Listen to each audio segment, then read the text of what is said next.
प्रिय मित्रों, आज मैं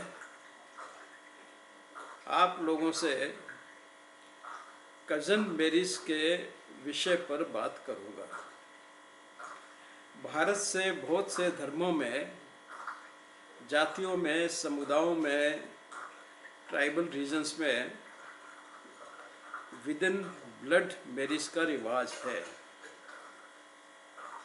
वो अपनी फर्स्ट कज़न मैटरनल या पैटर्नल से शादी करते हैं और उन्हीं से उनकी संतति पैदा होती है।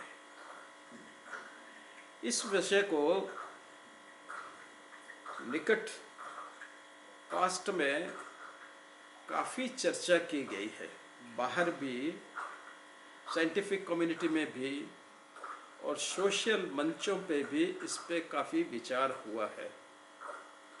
शायद उसी को देखते हुए कुछ मित्रों ने मुझे इस पर अपने विचार व्यक्त करने को कहा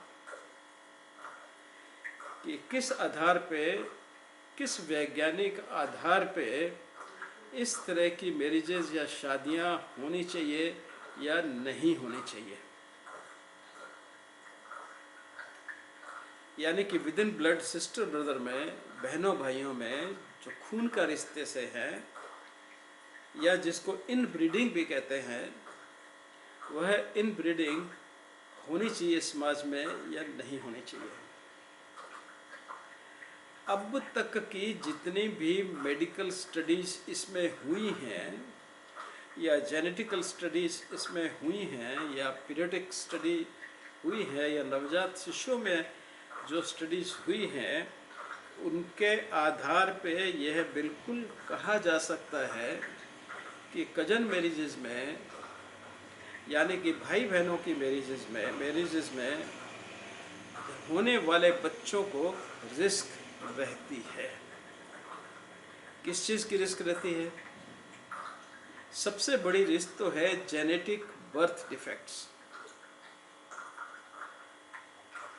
पैदाइशी जेनेटिक डिफेक्ट्स, उनकी संभावनाएं इसमें बहुत बढ़ जाती हैं। और ये देखा गया है कि ऐसी शादियों में जो इन्फेंट्स की मौत है, इन्फेंट हम बोलते हैं बच्चा जो 1 साल तक का बच्चा होता है, उसको इन्फेंट बोलते हैं या न्यूबॉर्न जिसे कह सकते हैं हम, उनकी मोर्टेलिटी रेट, उनकी मरने की रेट बहुत ज़्यादा होती है कंपैरिजन में ऐसी शादियां जो कि इन ब्रीडिंग की कैटेगरी में नहीं आती।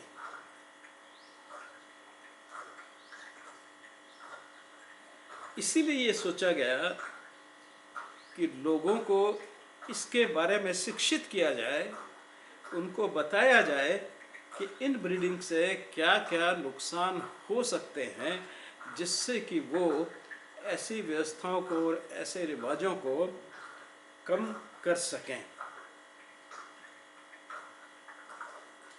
कज़न मैरिज में या इन ब्रीडिंग में जो अक्सर उनके बच्चों में डिफेक्ट आते हैं, उनकी मैं लिस्ट आपको बताता हूँ। सबसे पहला, जैसे मैंने चर्चा किया, जेनेटिक डिजीज। दूसरा, हियरिंग लॉस, जो डेफनेस है वो कज़न शादी में, कज़न मैरिजेज में उसकी इंसिडेंस सामान्य लोगों से ज़्यादा देखी गई है। आँख की बीमारियाँ, जेनेटिक बीमारियाँ, आँख की जेनेटिक बीमारियाँ भी ज़्यादा होती हैं, ज़्यादा रिपोर्ट की गई हैं कज़न मैरिज के बच्चों में। न्यूनेटल डायबिटीज़, जो पैदाइशी डायबिटीज होती है, शक्कर की बीमारी, वह भी इन लोगों में, ऐसे बच्चों में ज़्यादा होती है। इसके अलावा जो आपने देखा होगा बहुत सा सड़कों पे बाहर कि बहुत से लोगों के लिम्ब्स डेवलप नहीं होते। पुराने समय में तो इसको थैलिडोमाइड बेबी कहा जाता था, और थैलिडोमाइड ही इसका कारण होता था, लेकिन थैलिडोमाइड बंद होने के पश्चात उसको बैन लगा दिया गया, उस दवाई को निकाल ही दिया गया और औरतों को देते नहीं अब। तो वह उससे होना तो बंद हो गए, लेकिन कंसेंट्वेंट मैरिजेज में या कजन मैरिजेज में या इनब्रीडिंग के अंदर जो है इसकी इंसिडेंसेस बाकी लोगों से ज़्यादा अब भी देखी जाती हैं। सो लिम्स जो है आपके हाथ, पैर, टांगें, बाहें एट्सेट्रा जो है वो बराबर से डेवलप नहीं हो पाती, उनमें कई प्रकार के माल फॉर्मेशन हो जाते हैं। सेजोफ्रेनिया जो कि एक दिमाग की बीमारी है और मेजर साइकोसिस में आती है, वह भी इन ब्रीडिंग के बच्चों में ज़्यादा होती है। इसके अलावा ब्लाइंडनेस की इंसिडेंट, कंजेनाइटल ब्लाइंडनेस या वोबल ब्लाइंडनेस, जो बच्चे को पैदा ही होता शुरू हो जाती है और फाइनली वो बच्चे को एकदम अंधा कर देती है, इसकी इंसिडेंस भी इस तरह की मैरिज में, इन ब्रीडिंग मैरिजेज में बहुत ज़्यादा देखी गई है। जो सेक्स डेवलपमेंट्स हैं, सेक्सुअल ऑर्गन का डेवलपमेंट है, उसके डिसऑर्डर्स भी ऐसी बीमारियों में ज़्यादा देखे जाते हैं। यानी कि जिनको हम हिजड़ा कहते हैं, ल्यूकोइड कहते हैं, जिनके प्राइवेट अंग पूरी तरह से डेवलप नहीं हुए होते, उस तरह लोगों की जो संख्या है वो इन ब्रीडिंग की मैरिजेज में ज़्यादा ऑब्जर्व की गई है। तो यह सब एक कुछ खतरे हुए जो कजन मैरिजेज में एक नॉर्मल मैरिजेज के अगेंस्ट में बहुत ज़्यादा है। मैं मानसिक, सामाजिक उनके इफेक्ट पे नहीं जा रहा है, वह एक अलग विषय है। दूसरा आता है कि राइट टाइम कब है टू स्टॉप कजन मैरिजेस। तो लोगों का कहना है कि this is the right time, कि this is the right time जब पॉपुलेशन एक्सप्लोजन इतना ज़्यादा हो चुका है, लोग काफ़ी समझदार भी हो गए हैं, इमोशनल डेवलपमेंट भी सोसाइटीज़ में, सब सोसाइटीज़ में अच्छा है, एजुकेशन की मात्रा भी अच्छी है। तो इसलिए उनका कहना है कि this is the right time to convince people कि वो लोग इस तरह की शादियां न करें। एक हॉस्पिटल का, चिल्ड्रंस हॉस्पिटल का पैनल जो अलग अलग सब्जेक्ट्स पीडियाट्रिक्स में ही के एक्सपर्ट्स का बनाया गया था, उन्होंने यह रिकमेंड किया कि ये जो शादियां हैं इनको समाज में डिस्करेज करने की ज़रूरत है। जहाँ भी, जिस कंट्री में, जिस धर्म में, जिस सोसाइटी में, जिस रिलीजन में, जिस ट्राइब में इस तरह के रिवाज हैं, अब समय आ गया है कि उनको कंट्रोल किया जाए। क्योंकि उन्होंने कहा कि लाइसोसोमल स्टोरेज डिसऑर्डर, LSD जिसको कहते हैं, लाइसोसोमल स्टोरेज डिसऑर्डर जो है, या लाइसोसोमल स्टोरेज डिसऑर्डर जो है, LSD, उसकी संख्या ऐसी शादियों में, बच्चों में बढ़ती जा रही है। तो ये ठीक समय है, राइट समय है कि इस चीज़ को रोका जाए। सबसे पहले क्यों, अब किस तरह से इसको, इनब्रीडिंग के इफ़ेक्ट्स को देख करके, स्टडी करके उनको रोका जाए, क्यों रोका जाए, तो उसके बहुत से कारण दिए गए हैं। कुछ कारण ऐसे हैं कि कजन मैरिज का जो है, यह इनब्रीडिंग जो है एक बहुत ही बैड आइडिया है, ये स्वच्छ आइडिया नहीं है। यह आइडिया व्यक्ति को इन जनरल मन में कन्विंस नहीं करता है।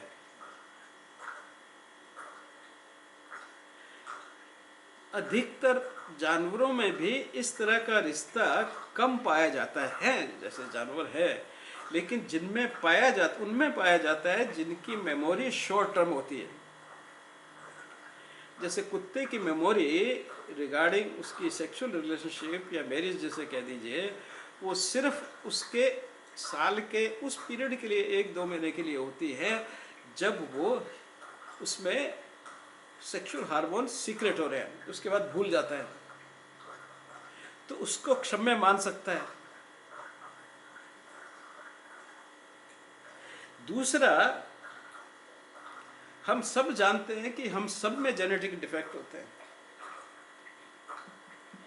जीन्स की एबनॉर्मलिटी कोई असामान्य चीज नहीं है।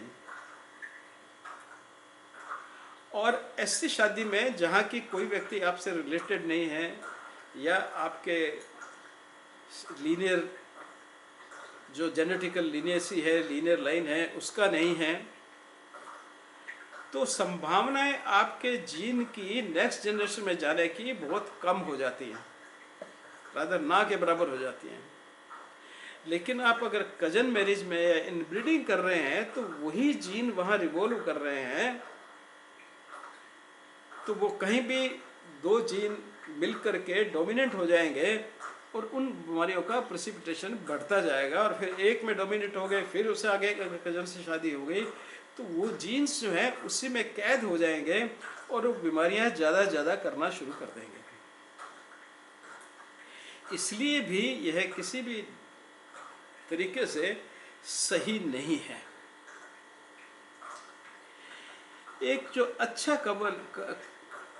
कपल है उसका भी सपना अगर वो इन ब्रीडिंग से है, अपने ही कजन से है, तो इन बीमारियों के कारण वह नष्ट प्राय हो सकता है। जैसे मान लीजिए दोनों डायबिटिक हैं, जिसकी बड़ी संभावना है क्योंकि आगे ऊपर एक ही पेरेंट्स से आ रहे हैं, तो डायबिटिक जीन तो परिवार में चलेंगे।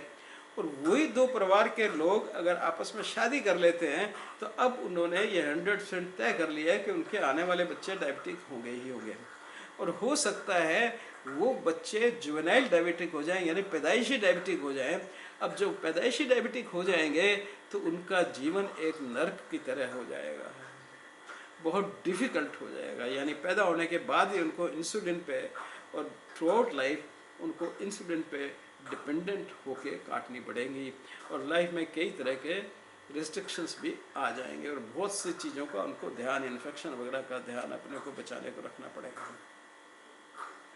तो किसी भी इस तरह से भी यह कोई हेल्दी प्रैक्टिस नहीं है। उसी के अलावा जो हार्ट की बीमारियां हैं ये भी अक्सर जेनेटिकली रिलेटेड होती हैं। ब्रेन के भी बहुत से डिसऑर्डर्स, ट्यूमर्स, वो सब जेनेटिकली ट्रांसफ़र होते हैं, यानी कि उनको ससेप्टिबिलिटी, हर आदमी को डायबिटीज़ है, मान लीजिए 50 आदमी को डायबिटीज़ है तो हर किसी को तो न्यूरोपैथी नहीं हो जाएगी, या 50 बच्चे पैदा हुए तो हर किसी को तो हार्ट का डिजीज़ नहीं हो रहा है। यह उन लोगों को खास करके होता है जो जेनेटिकली प्रीडिस्पोज करते हैं। अगर किसी के फादर को 50 साल में डायबिटीज़ हुई है तो संभावनाएं हैं कि उसके बच्चे को भी 50 साल में डायबिटीज़ हो।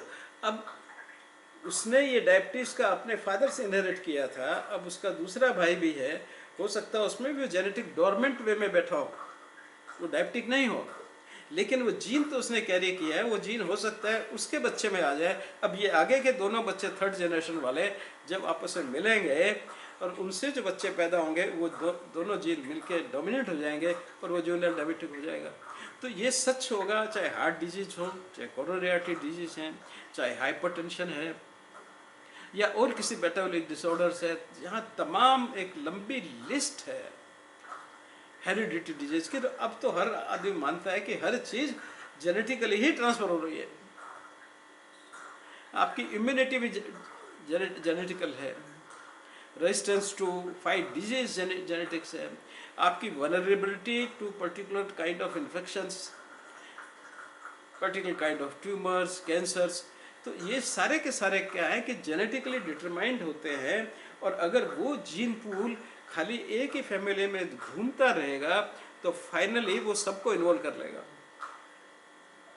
तो आने वाली जनरेशन्स के लिए वो एक बहुत बड़ा खतरा बन के आएगा। और बर्थ के ऊपर इसका प्रेजेंटेशन अक्सर मिनिमल होता है, बहुत थोड़ा होता है, लेकिन जैसे जैसे बच्चा बड़ा होगा उसका मैनिफेस्टेशन होता जाएगा और कभी कभार वो इर्रिवर्सिबल स्टेज पे भी पहुंच जाता है। ये कहते हैं कि बहुत सी कम्युनिटीज़ में जहाँ पे कि इनब्रीडिंग काफ़ी मात्रा में होती है, वहाँ पे काफ़ी डेथ्स जो है बच्चों की, काफ़ी मात्रा में वो बच्चों की डेथ जो है एट्रीब्यूट की जाती है to the genetical disorders in the family. कुछ लोग तो इसको बड़ी स्केल तक ले जाते हैं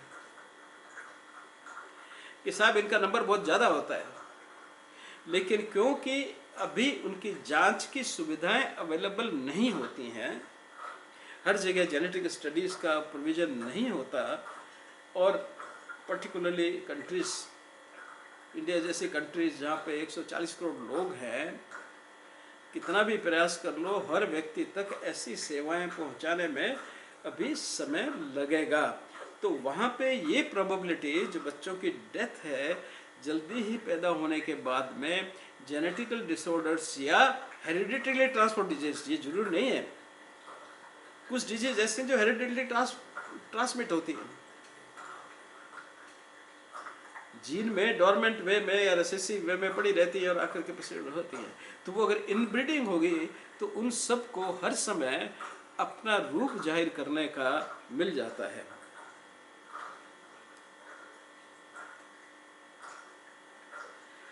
अब क्या होता है कि कहने का तात्पर्य इसमें ये है, जो मैं कहना चाह रहा हूँ कि इसमें डीएनए जो आपका है, जो आपका डिसाइड करता है। देखिए हर आदमी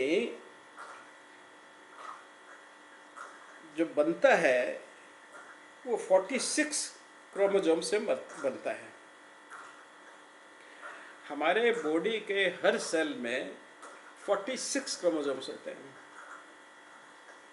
इसमें 23 क्रोमोसोम फादर के आएंगे और 23 क्रोमोसोम मदर से आएंगे। इसलिए आदमी कुछ भी नहीं है, वो आधा माँ से बना है, आधा अपने फादर से बना है। इसलिए जो कुछ माँ में बीमारियां हैं या जो फादर के अंदर बीमारियां हैं, उनकी संभावना रहती है कि वो बच्चे में ट्रांसफर हो जाएंगे। और सबसे बड़ा खतरा ये रहता है क्योंकि एक ही फैमिली है, एक ही ब्लड है, ये इनब्रीडिंग है, तो खराब जीन जो है, बैड जीन्स जो है, उनका वही रिवॉल्व करते रहना और सब फैमिली मेंबर्स में आ जाना और फिर वो बच्चों में आ जाना, यह एक बहुत ही खतरा प्रोड्यूस करता है, बहुत सी बीमारियों को जन्म देता है। और कई बार नई नई प्रकार की, जैसे मेंटल डेवलपमेंटल डिजीज़ हैं, दिमाग डेवलप नहीं होता, दिमाग छोटा रह जाता है, शारीरिक रूप से बच्चे डेवलप नहीं होते, कंजेनाइटल डिफेक्ट्स उनमें पैदा हो जाते हैं, ठीक है ना। और जैसे कहा हार्ट की, ब्रेन की, कोई ऐसा ऑर्गन नहीं है कि जिसकी डिजीज, जिस तरह की डिजीज, और रादर कई बार बड़े नए नए रूप से ये प्रेजेंट आ जाती है, क्योंकि जब इतने सारे जीन्स में इतनी सारी बीमारियां वहीं घूम रही हैं तो उनके बड़े विचित्र कॉम्बिनेशन बन जाते हैं, बड़े ही अचंभे वाले कॉम्बिनेशंस बन करके और वह आगे की पीढ़ी में नज़र आते हैं। तो यानी कि इनब्रीडिंग या कजन मैरिज जो है वो आप अपनी आने वाली इंसान की जनरेशन को खराब कर रहे हैं। शायद अभी आपको पता नहीं चलता कि हर आदमी 1 या 2 या 3 बच्चे पैदा करता है तो उसमें छुप जाता है, लेकिन जब मास स्केल में हम स्टडी करते हैं किसी भी सोसाइटी में, तब यह चीज़ें सामने आती है। या उन सोसाइटीज़ में जहाँ हर व्यक्ति का पैदा होने के बाद में एग्जामिनेशन किया जाता है। हमारे यहाँ तो कोई एग्जामिनेशन ऐसा रूल नहीं है, या वॉलंटरी है। 50% लोग तो गांव में रह रहे हैं तो उनको सुविधा अवेलेबल नहीं है। वैसा ही पाकिस्तान में होगा, वैसे ही दूसरी कंट्रीज में, डेवलपिंग वर्ल्ड में होगा। तो वहाँ पे ये चीज़ बड़ी आसानी से छुप जाती है।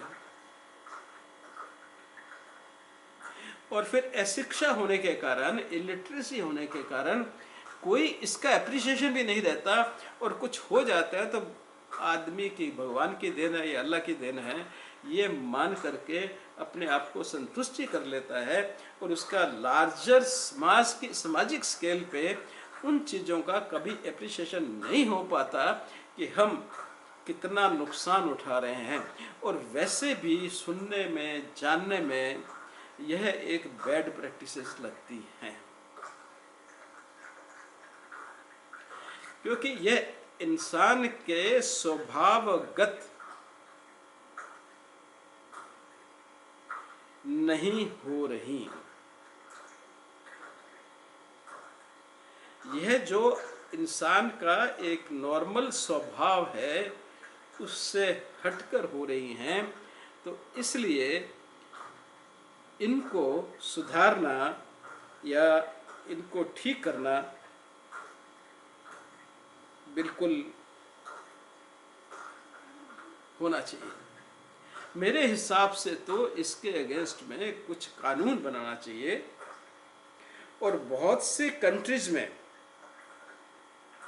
ऐसे कानून है जो इसको प्रोहिबिट करते हैं, जो ये परमिट नहीं करते कि इस प्रकार की फर्स्ट कजन मैरिजेस होनी चाहिए। वहाँ कानूनी रूप से ही इनका प्रावधान नहीं है। ऐसे स्टेट्स यूएसए में भी है, यूनाइटेड स्टेट्स में 24 स्टेट्स में ऐसा लॉ है जो कजिन मैरिज को प्रोहिबिट करते हैं। लेकिन देखा यह गया है कि 20 से 60% तक की शादियां पूरे ग्लोब में वो बायोलॉजिकल रिलेटिव्स में होती है, और उन्हीं कंट्रियों में जो बर्थ डिफेक्ट की इंसिडेंस है वो हाईएस्ट है। जो 20 से 60% कंट्रीज में जहाँ पे कजन मैरिज होती हैं, वहीं पे दुनिया की सबसे ज़्यादा बर्थ डिफेक्ट्स की इंसिडेंस भी है।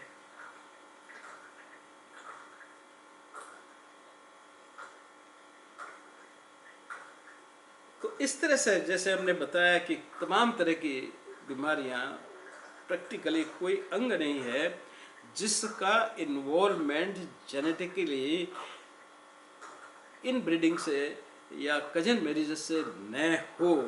तो इस तरह से बहुत ही एक खतरनाक स्थिति है, और इससे हम सबको लड़ना चाहिए, इसको सुधारने की कोशिश करनी चाहिए। धन्यवाद। फिर बात करते हैं, फिर मिलते हैं इस इशू पर। अरे सविता।